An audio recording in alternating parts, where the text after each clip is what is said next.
4 बजे का आया वक्त, खबरों की लहर होगी जबरदस्त क्योंकि हम लाए हैं 4 ऐसी दमदार खबरें हमारे खास शो 4 के चक्रव्यूह में।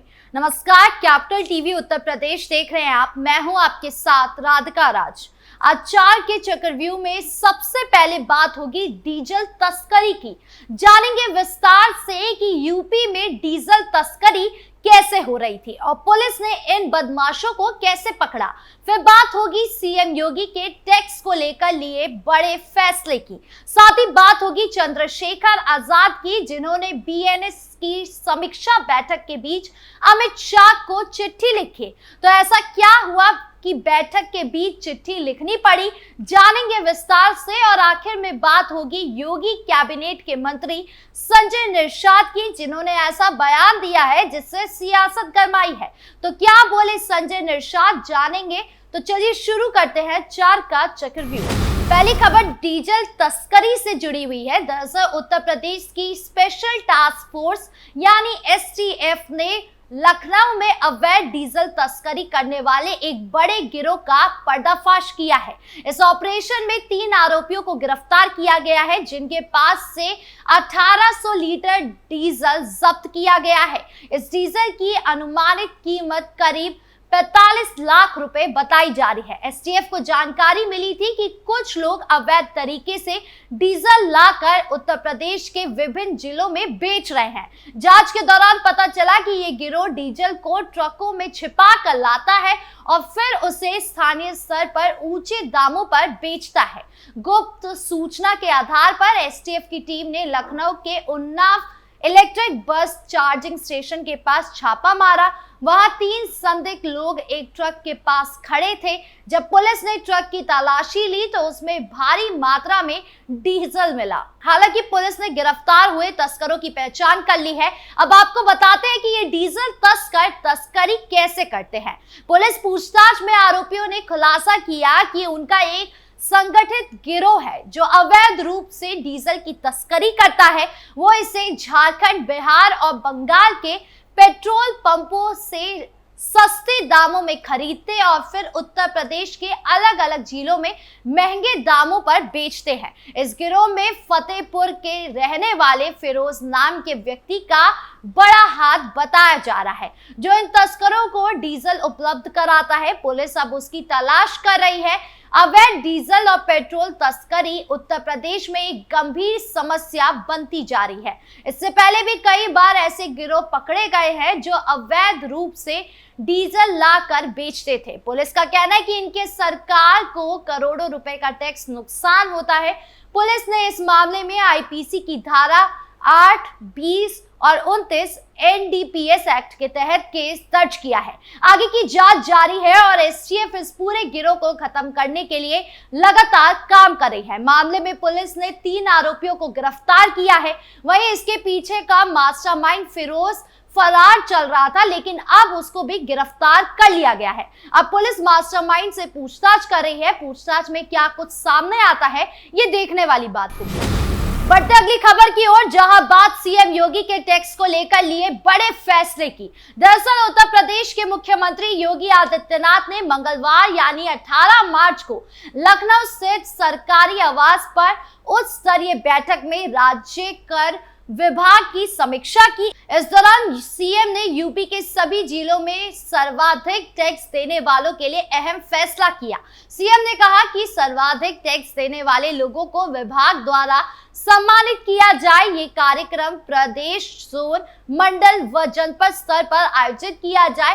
राज्य कर विभाग के इंफ्रास्ट्रक्चर डेवलपमेंट के कार्य को तेजी से आगे बढ़ाया जाए तथा पर्याप्त मैन पावर भी सुनिश्चित किया जाए। मुख्यमंत्री ने कहा कि जीएसटी की कर प्रणाली में समस्त कार्य ऑनलाइन किए जाने से अनेक प्रकार के डेटा उपलब्ध है। आईटी टूल्स, आर्टिफिशियल इंटेलिजेंस के उपयोग से डेटा विश्लेषण करते हुए राजस्व संग्रह के लिए प्रयास किया जाना चाहिए। उन्होंने कहा कि वाणिज्य कर अधिकारी से लेकर ज्वाइंट कमिश्नर स्तर तक के अधिकारियों के कार्य एवं संग्रह की समीक्षा की जाए।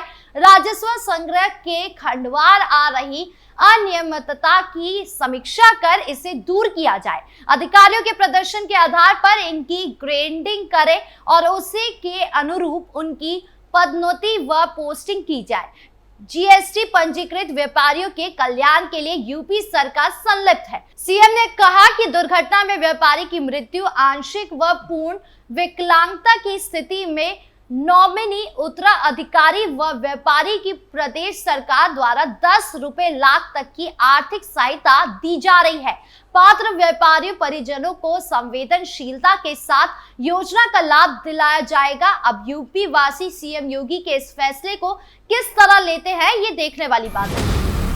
खबरों में आगे बढ़ते हैं, जहां बात चंद्रशेखर आजाद की। दरअसल उत्तर प्रदेश स्थित नगीना लोकसभा निर्वाचन क्षेत्र से सांसद और आजाद समाज पार्टी के राष्ट्रीय अध्यक्ष चंद्रशेखर आजाद ने गृह मंत्री अमित शाह को चिट्ठी लिखी है।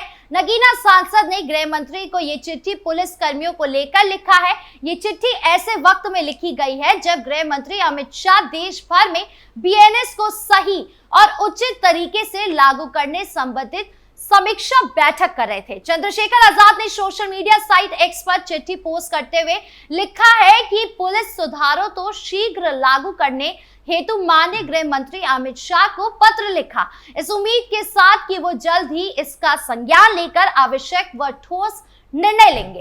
चंद्रशेखर ने गृह मंत्री को संबोधित चिट्ठी में लिखा, भारत की पुलिस व्यवस्था देश की आंतरिक सुरक्षा व कानून व्यवस्था बनाए रखने में महत्वपूर्ण भूमिका निभाती है। पुलिसकर्मी 365 दिन और 24 घंटे कार्यरत रहते हैं, लेकिन उनकी कार्य स्थितियां अमानवीय है। नगीना सांसद ने लिखा, भारत में पुलिस सुधारों को लागू करने में सरकारों की उदासीनता स्पष्ट दिखती है।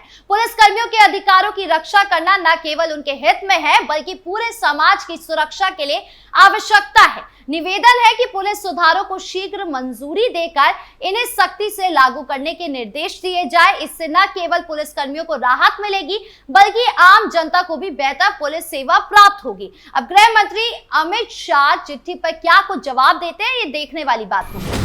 खबरों के अंत में अब बात योगी कैबिनेट के मंत्री संजय निषाद की। दरअसल उत्तर प्रदेश की योगी सरकार में कैबिनेट मंत्री और एनडीए के सहयोगी निषाद पार्टी के अध्यक्ष संजय निषाद अपने एक बयान को लेकर विवादों में घिर गए हैं। संजय निषाद ने सुल्तानपुर में एक जनसभा को संबोधित करते हुए विवादित दावा किया और कहा कि वो यहां तक ऐसे ही नहीं पहुंचे हैं, 7 दरोगाओं के हाथ पैर तुड़वाकर उन्हें गड्ढे में फेंक कर यहां तक आए हैं। कैबिनेट मंत्री ने सार्वजनिक तौर पर बड़े मंच में दरोगाओं पर हमला करवाने की बात कबूल की है। संजय निषाद ने कहा कि यहां ऐसे ही पहुंचा हूं, 7 दरोगा का हाथ पैर तुड़वा कर उसे गड्ढे में फेंकवा कर जब यहां आया हूं, जरूरत हुई तो इस दरोगा के खिलाफ भी कार्रवाई करेंगे। निषाद पार्टी के मुखिया इन दिनों यूपी में संवैधानिक अधिकार यात्रा निकाल रहे हैं। इस क्रम में वो सुल्तानपुर पहुंचे, जहां एक महिला ने मंत्री से शिकायत की, जिसके बाद संजय निषाद ने मंच से ये बयान दिया। मंत्री ने कहा कि उन्हें पता है कि कौन किसे फर्जी मामले में फंसा रहा है। हम गरीब महिलाओं के लिए काम करते हैं, हम ऐसे ही यहाँ तक नहीं पहुंचे हैं। 7 दरोगाओं के साथ हाथ पैर तुड़वाकर गड्ढे में फेंकवा चुके हैं। दरअसल ये मामला होली के दिन से जुड़ा बताया जा रहा है, जब रंग खेलने के दौरान दोस्तपुर थाना क्षेत्र के शाहपुरा गांव में रंग खेलने के दौरान एक दलित और निषाद परिवार के बीच विवाद हो गया था। इस घटना में मारपीट के दौरान एक 65 वर्षीय दलित महिला की मौत हो गई। परिजनों द्वारा दी गई तहरीर के आधार पर पुलिस ने शाहपुरा ग्राम प्रधान कृष्ण कुमार निषाद समेत 4 लोगों को गिरफ्तार कर जेल भेज दिया। इसी घटना की जब संजय निषाद से शिकायत की गई तो उन्होंने मंच से ही पुलिस अधिकारियों को निर्देशित करते हुए कहा कि जिन लोगों को फर्जी तरीके से फंसाया गया है उनके नाम मामले में हटाए जाए। किसी भी निषाद भाई को पुलिस फर्जी परेशान नहीं करेगी। अगर कोई उन्हें परेशान करने की कोशिश करेगा तो उसे जेल भिजवा दिया जाएगा। मंत्री ने यह भी कहा कि वो इस बारे में सीएम योगी से भी बात करेंगे। वहीं सपा नेता आईपी सिंह ने संजय निषाद के बयान को लेकर योगी सरकार पर निशाना साधा। उन्होंने मंत्री का वीडियो शेयर किया, 7 दरोगाओं का हाथ पैर तुड़वाकर और उन्हें गड्ढे में फेंकवा कर तब यहां पहुंचा हूं। सुल्तानपुर में योगी आदित्यनाथ के कैबिनेट मंत्री फर्जी डॉक्टर संजय निषाद, मैं यूपी में डीजीपी और गृह सचिव और मुख्यमंत्री जी से पूछना चाहता हूं कि क्या यूपी पुलिस की ऐसी हालत हो गई है कि ये मंत्री पुलिस वालों का हाथ पैर तोड़वा दिया है। अब सपा नेता के सवाल का संजय निषाद क्या जवाब देते हैं, सियासत क्या मोड़ लेती है, ये देखने वाली बात होगी। आपको क्या लगता है कमेंट बॉक्स में जरूर बताएं। 4 के चक्रव्यूह में आज खबरों का सिलसिला यहीं खत्म करते हैं।